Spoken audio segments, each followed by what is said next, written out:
Olá, o Notícias da Câmara desta segunda, dia 12 de setembro, começa falando sobre transporte público. 2 paradas de ônibus no bairro Alecrim passarão por uma redistribuição de linhas. Tarsila Costa.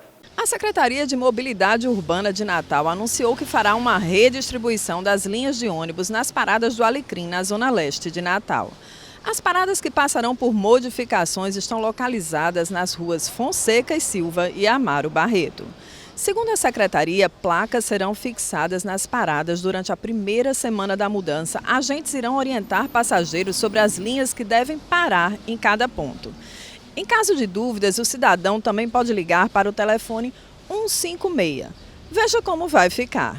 Na parada Dom Pedro II, plataforma Tocantins, na rua Fonseca e Silva, ao lado da Igreja São Pedro, param as linhas O22, Felipe Camarão Rocas, via Petrópolis, N25, Redinha, bairro Nordeste, via Alecrim, e O59, Guarapes, Praia do Meio, via Bom Pastor. Já na parada Dom Pedro II, plataforma Rafael Fernandes, param as linhas O38, Planalto Praia do Meio, via Avenida 6, e O40, Planalto Mãe Luísa, via Alecrim.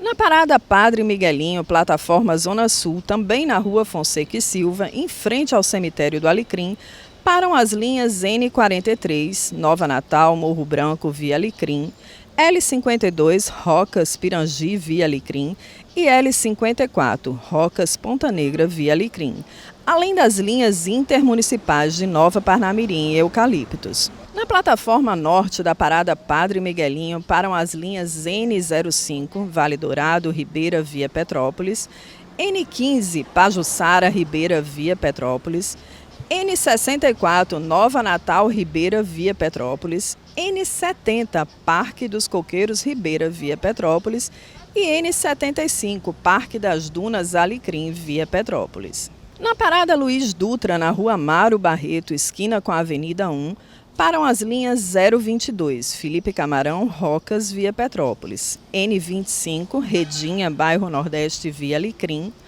O38, Planalto, Praia do Meio, via Avenida 6, O40, Planalto, Mãe Luísa, via Alecrim, N43, Nova Natal, Morro Branco, via Alecrim, L52, Rocas, Pirangi, via Alecrim, L54, Rocas, Ponta Negra, via Alecrim, e O59, Guarapes, Praia do Meio, via Bom Pastor, além das linhas intermunicipais de Nova Parnamirim e Eucaliptos. As linhas N27, Alvorada 4, Ribeira, via Avenida Deodoro da Fonseca, e as linhas intermunicipais 121, Extremóis Cidade Alta, 132, São Gonçalo do Amarante, Jardim Petrópolis, Natal, via Cidade Alta, 160, Extremóis Santa Rita, Natal, Cidade Alta, 173, São Gonçalo do Amarante, Rego Moleiro, Natal, Cidade Alta, e 175, São Gonçalo do Amarante, Golandim, Natal, Cidade Alta, irão parar apenas na parada localizada na Avenida Alexandrino de Alencar, ao lado do Centro Clínico da Polícia Militar, e na parada do Picolé, na rua Doutor Mário Negócio, antiga estação de transferência. E agora a gente muda de assunto. A Secretaria Estadual de Saúde Pública emitiu um alerta aos municípios potiguares sobre o risco de reintrodução da poliomielite no Rio Grande do Norte. Até o momento, apenas 24% do público-alvo foi imunizado contra a doença, quando a cobertura vacinal deveria ser de 95% entre crianças de 1 a 5 anos de idade. Segundo a CESAP, o último caso da doença no estado foi registrado em 1989, em São José do Seridó. Mas desde a erradicação neste ano, nunca mais houve um índice tão baixo de vacinação como hoje em dia. Por isso, a importância de reforçar a vacinação que está sendo ofertada nos postos de saúde de Natal. E ainda dentro das ações do Setembro Amarelo, a Câmara Técnica Intersetorial de Prevenção ao Suicídio em Natal realizou um seminário sobre como fazer a abordagem correta e desmistificar o assunto. A oficina tem o objetivo de orientar os profissionais da imprensa sobre a forma correta de noticiar assuntos ligados ao suicídio. Uma abordagem errada pode ocasionar o aumento do número de casos. Há muita coisa a ser considerada e prestada atenção para que seja levada uma informação precisa, adequada para a população, para que cause realmente um efeito positivo na vida das pessoas. Há indicações de pesquisas de que comprovam que quando a notícia é dada de uma maneira equivocada, imprecisa, dando informações desnecessárias, pode causar o que se chama na psiquiatria de efeito Werther. E esse efeito se traduz basicamente em levar para outras pessoas a ideia de fazer, repetir aquilo. E isso é muito grave. A orientação repassada à imprensa foi a de noticiar os casos somente quando envolver pessoas públicas e sem os meios utilizados. A divulgação dos mecanismos de prevenção também foram ressaltadas. Em alguns casos não tem como a imprensa simplesmente ignorar.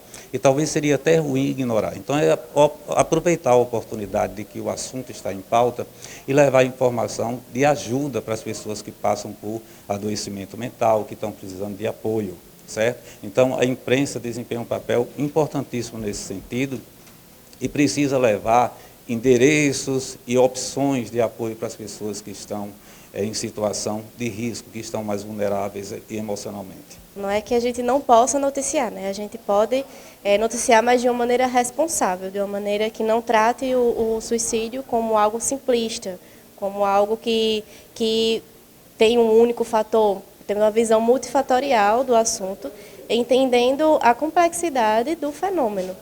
Porque para além de falar, de noticiar, é importante trazer aí as formas de prevenir, que seria o pensar na saúde mental. O Código de Ética da Imprensa não recomenda a divulgação dos casos de suicídio, mas da forma correta pode contribuir com o Setembro Amarelo, campanha realizada para prevenir que as pessoas tirem a própria vida. Tivemos esse contato, esse primeiro contato com as normas, né, com o Código de Ética do jornalista, de não trazer a temática do suicídio de uma forma a estimular ou instigar as pessoas a cometerem o ato. Mas é importante também a gente falar sobre saúde mental, já que é um tabu, e trazer para a população os meios e os canais, né, de como elas podem procurar ajuda. Então, hoje aqui a gente também teve esse contato e a gente vai poder disseminar de uma forma mais qualificada essa informação. E agora, eleições.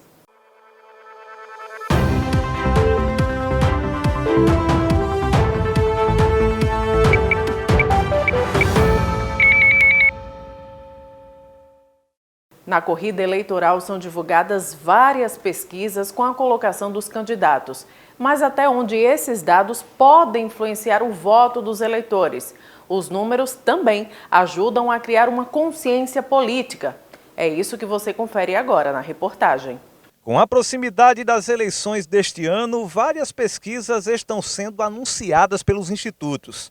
No centro da cidade, as pessoas dividiram opiniões sobre a imparcialidade dos resultados divulgados. As pesquisas hoje em dia a gente não pode confiar, né? É o que a gente vê, a realidade é outra, né? O resultado só dá depois das eleições. Eu acredito nas pesquisas e até hoje, as pesquisas nunca se enganaram, porque nunca um candidato que saiu na frente nas pesquisas, no segundo turno ele perdeu. Quando não ganhou no primeiro turno, ganhou no segundo. Devemos acreditar. Para isso tem pessoas preparadas. Se está registrado num órgão tão sério, que é o TSE, eu acho que cabe à população acreditar. Aqui no Rio Grande do Norte, nesta eleição, 24 institutos de pesquisa estão registrados no TSE. De janeiro para cá, 35 levantamentos foram divulgados. Essas pesquisas que são divulgadas, elas precisam seguir regras do próprio Tribunal Superior Eleitoral, elas precisam ser registradas, o Instituto precisa registrar o questionário, precisa ter lá seu estatístico responsável assinando aquela pesquisa, e esse dado que é publicado, ele acaba podendo sim ter alguma influência sobre o eleitor. No caso de uma eleição em 2 turnos, como é o caso da eleição majoritária, o eleitor mais interessado em resolver a parada, como se fala, no primeiro turno, ele pode ter influência, mesmo não querendo votar no candidato que lidera, mas talvez querendo derrotar o outro. É um fenômeno que aconteceu em 2018 e agora. A eleição do contra, que voto em A para derrotar B, voto em B para derrotar A.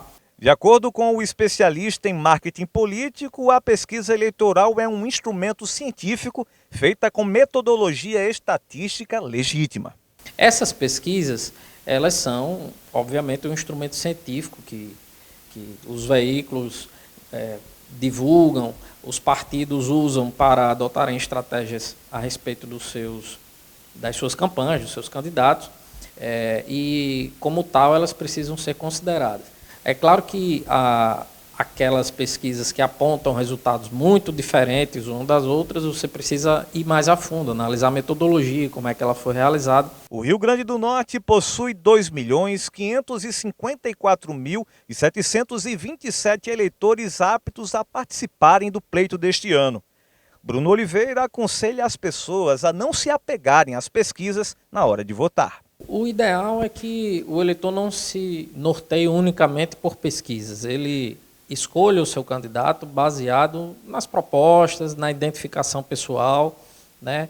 É natural que no Brasil as pessoas costumam votar mais até nas pessoas do que nos partidos, mas que você crie ou busque uma identificação com aquele candidato que você vai dar seu voto, independente do posicionamento dele ou dela em qualquer pesquisa. E ainda sobre o pleito 2022, o Tribunal Regional Eleitoral do Rio Grande do Norte está selecionando voluntários para atuar no projeto Coordenador de Acessibilidade nas eleições 2022. Podem se inscrever eleitores a partir dos 18 anos de idade que tenham conhecimento sobre o tema. A função é orientar e encaminhar as pessoas com mobilidade reduzida até a sessão eleitoral, facilitando assim o direito ao voto. O site para mais informações é o tre-rn.jus.br. E agora os assuntos do Legislativo. Os vereadores da Comissão de Justiça da Câmara se reuniram na manhã desta segunda para dar andamento à apreciação dos projetos previstos para votação. Entre os projetos de lei aprovados pelos parlamentares durante a reunião da Comissão de Justiça está o que dispõe sobre a concessão de auxílio transporte para atletas e para-atletas do município de Natal. Essa gratuidade vem em um bom momento, o Brasil investe muito pouco na parte de esporte, dos atletas e para-atletas, então esse projeto eu acho que vem de encontro que a população quer e especialmente para dar uma ajuda financeira, que todo final de mês é muito difícil para o atleta e para-atleta. Outra matéria com parecer favorável dispõe sobre a inclusão de lactantes nas vagas de estacionamento destinadas a gestantes. O projeto também teve relatoria do vereador Cláudio Araújo. O projeto vem de encontro que as muitas mamães e papais, as famílias estavam preocupadas nos shoppings hoje, nos estabelecimentos privados, só tem idoso e tem para quem está gestante, não tem para quem está com lactante. Então, essa nomenclatura aí vai ser interpretada agora pela STTU e assim vai dar mais comodidade às famílias. Tendo como relator o vereador Kleber Fernandes, foi aprovado o projeto de lei que dispõe sobre a regulamentação de primeiros socorros em estabelecimentos que promovem eventos. Exigindo no ato dos alvarás, dos licenciamentos desses eventos, um quantitativo a depender do público estimado, um quantitativo de profissionais capacitados para promover os primeiros socorros, assim como também uma infraestrutura de ambulâncias, de suporte para dar esse primeiro apoio de saúde, que consequentemente passa a ser muito importante. E agora o nosso giro de notícias, G1RN. Secretário-geral da OAB é afastado do cargo após denúncia de agressão a jovem de 18 anos em show em Natal, Tribuna do Norte. Paradas de ônibus no Alecrim terão mudanças nas linhas a partir de segunda, dia 12. Agora, RN, governo do estado, repassa auxílio financeiro emergencial a municípios. Grande ponto, abastecimento de água será suspenso em 30 cidades do RN nesta segunda. Bom, e eu me despeço por aqui. Até a próxima edição.